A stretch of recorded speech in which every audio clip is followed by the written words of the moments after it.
নমস্কার বন্ধুরা, আমি সর্বাণী আর আপনারা দেখছেন সর্বাণীস কিচেন। আজকে আমি রান্না করব আলু ফুলকপি দিয়ে চিংড়ি মাছের রেসিপি। আমি এখানে চিংড়ি মাছ নিয়ে নিয়েছি। চিংড়ি মাছগুলোকে ভালো করে বেছে ধুয়ে নিয়েছি এবং পিঠের সুতোটা বার করে নিয়েছি। অল্প একটু নুন হলুদ মাখিয়ে রেখেছি।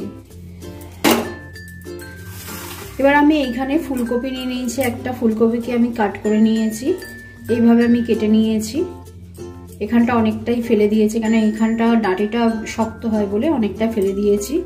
আর নিয়েছি দুটো আলু, বড় সাইজের আলুকে দুটো টুকরো করে নিয়েছি আমি। আদা বাটা, কাঁচা লঙ্কা বাটা, পেঁয়াজ আর টমেটোটাকে পেস্ট করে নেব। রান্নাটা করার জন্য আমি কড়াই বসিয়ে দিয়েছি। কড়াইয়ের মধ্যে আমি তেল দিয়ে দিচ্ছি, সর্ষের তেল ইউজ করছি।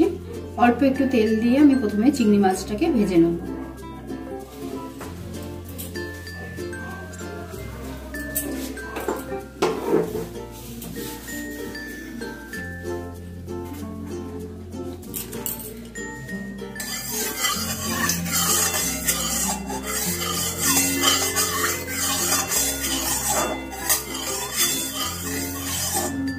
তেলটা গরম হয়ে গেছে, এবার আমি চিংড়ি মাছটা দিয়ে দেব।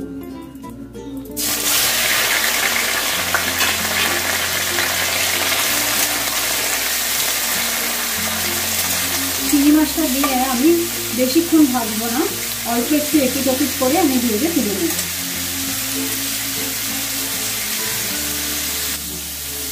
চিংড়ি মাছটাকে আমি হালকা করে ভেজে তুলে নিচ্ছি, কারণ বেশি ভাজলে চিংড়ি মাছ শক্ত হয়ে যায়। কয়েক সেকেন্ড আমি ভাজলাম।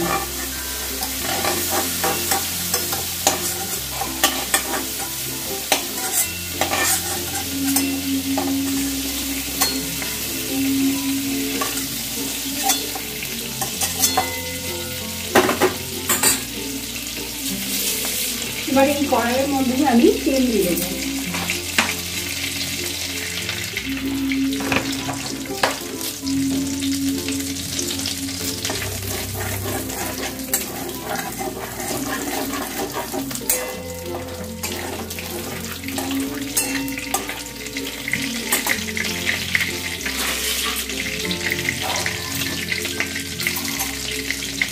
আলু ফুলকপিগুলো ভাজার জন্য আমি এই কড়াইয়ের মধ্যে একটু হলুদ দিয়ে দিচ্ছি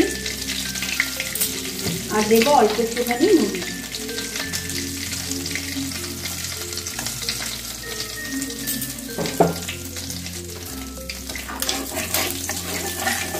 আমি প্রথমে আলুগুলোকে ভেজে নেব।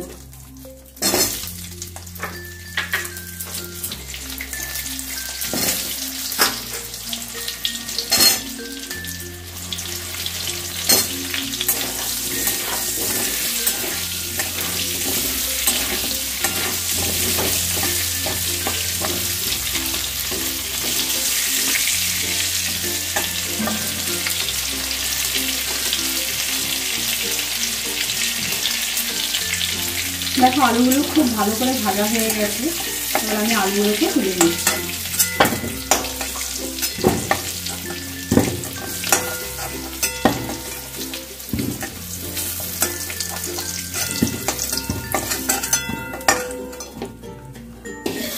এবার আমি ফুলকপিগুলো দিয়ে দেবো।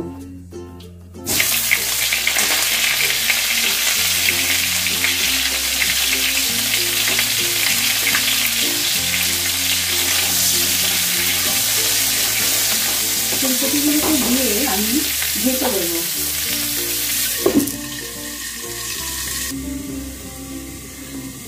আমি ঢাকাটা খুললাম, আমি 5 মিনিট একটু নাড়াচাড়া করে নিলাম ফুলকপিটা। দেখো ফুলকপিটাও ভালো করে ভাজা হয়ে গেছে।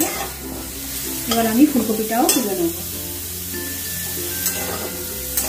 ফুলকপিটা কড়াইতে দিয়ে আমি 5 মিনিটের মতো ভালো করে একটু ভেজে নিলাম।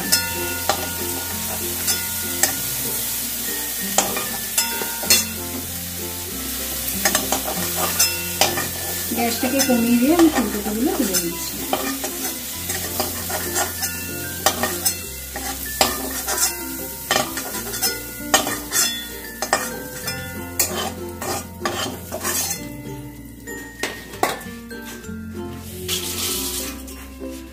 এবার আমি আরেকটু তেল দিয়ে দিচ্ছি, অল্প করেই আমি তেল দেবো, কেন ফুলকপি তেল অ্যাবজর্ব করেছে, আলুও ভেজেছি, সেজন্য অল্প করেই তেল দেবো আমি, বেশি তেল আমি এমনিতেও ব্যবহার করি না। দেখো এইটুকুনি আমি তেল দিলাম, প্রায় 1 টেবিল চামচের মতন।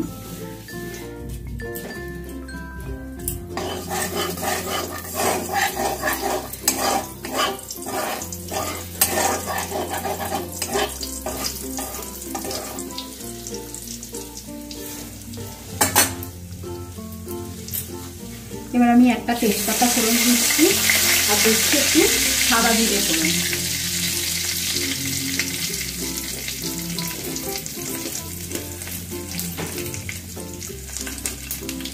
ফোড়নটা একটু ভাজা হবে।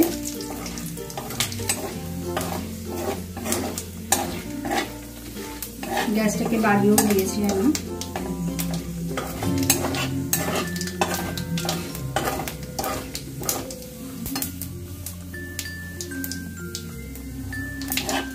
ফোড়নটাকে আমি কয়েক সেকেন্ডের মতন ভেজে নিলাম। এবার আমি পেঁয়াজ কুচিটা দিয়ে দেবো, একটা ছোট সাইজের পেঁয়াজই আমি কুচিয়ে নিয়েছি, বেশি পেঁয়াজ দিয়ে দেবো।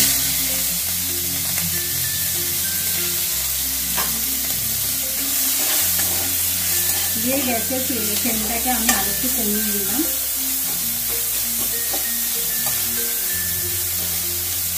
পেঁয়াজটা যতক্ষণ একটুখানি লাল কালারটা আসছে ততক্ষণ আমি একটু ভাজবো।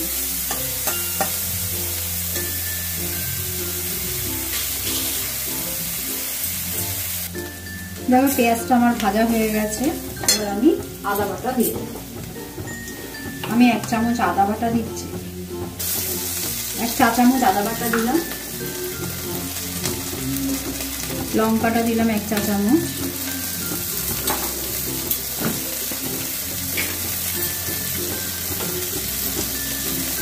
অল্প একটুখানি আমি দিলাম কাশ্মীরি লঙ্কা গুঁড়ো।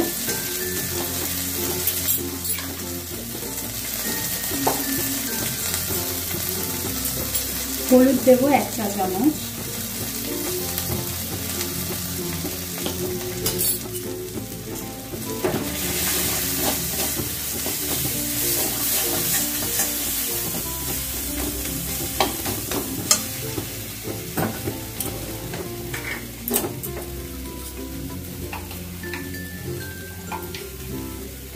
আর জিরে গুঁড়ো দিলাম আমি 1/2 চা চামচ।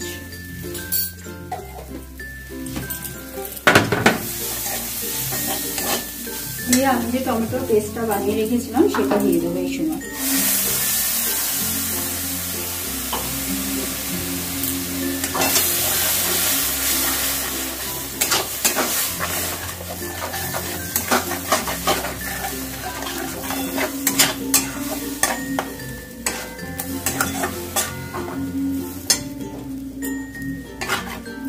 গ্যাসের ফ্লেমটাকে আবার আমি বাড়িয়ে দিলাম।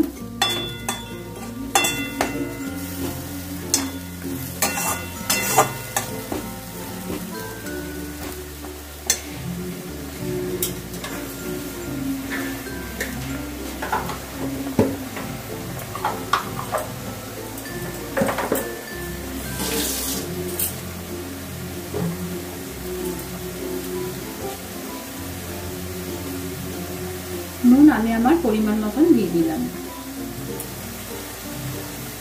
নুনটা যে যার পরিমাণ মতন দেবেন।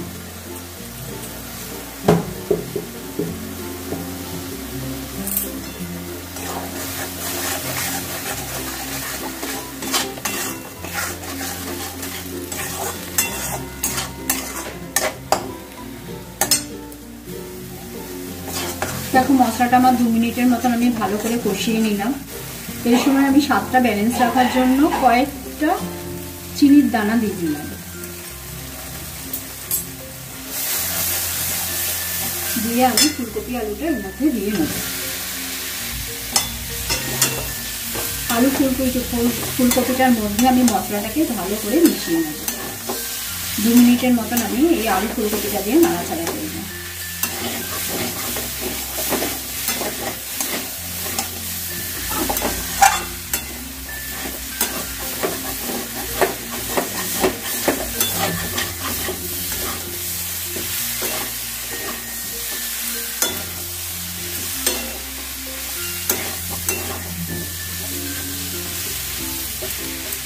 গ্যাসের ফ্লেমটাকে কিন্তু এই সময় আমি মিডিয়ামে দিয়ে রেখেছি, মিডিয়ামের থেকেও একটু কমেতে দিয়ে রেখেছি, নাহলে নিচে ধরে যাবে, ভালো করে কষানো হবে না, সেজন্য কমিয়ে রেখেছি গ্যাসের আঁচটাকে।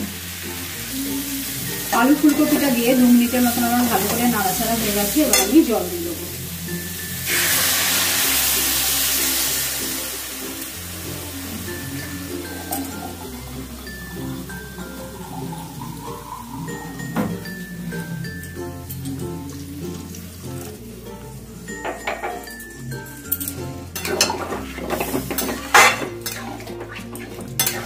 ভালো করে নিচ থেকে নিচে উপরে করে দেবো।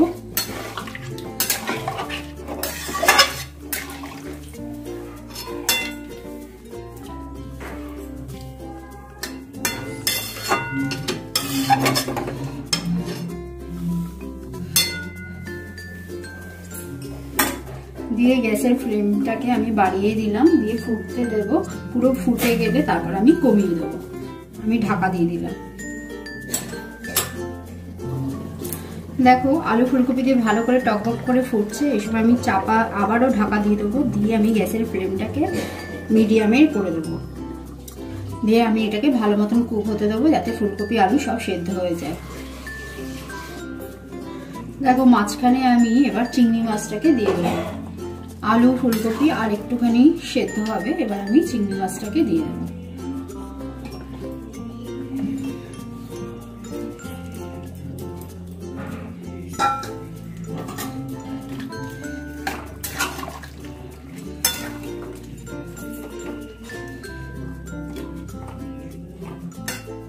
আবারও ঢাকা দিয়ে দেবো, দিয়ে আরো 5 মিনিট হবে।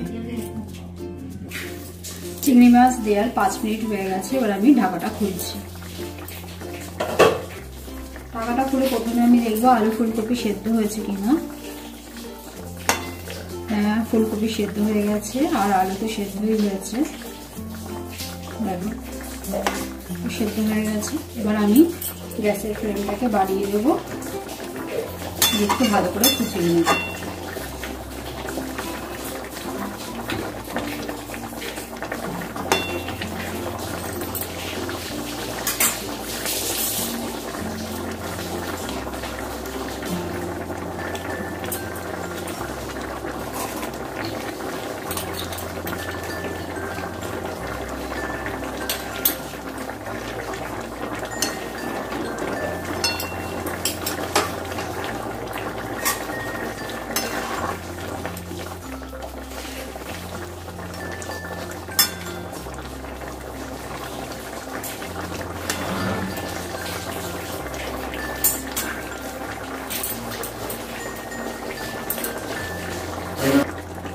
ঝোলটাকে আমি ভালো করে ফুটিয়ে নিয়েছি।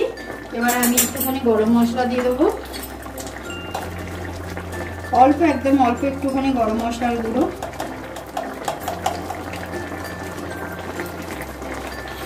আর এখন যেহেতু শীতকাল, সেহেতু ধনেপাতা তো দিতেই হবে, যারা ধনেপাতা ভালোবাসে। ব্যাস আমার কমপ্লিট রান্নাটা। গরম ভাতের সাথে এই রান্নাটা দারুণ লাগে খেতে, একটা পদ দিয়েই খাওয়া হয়ে যায়।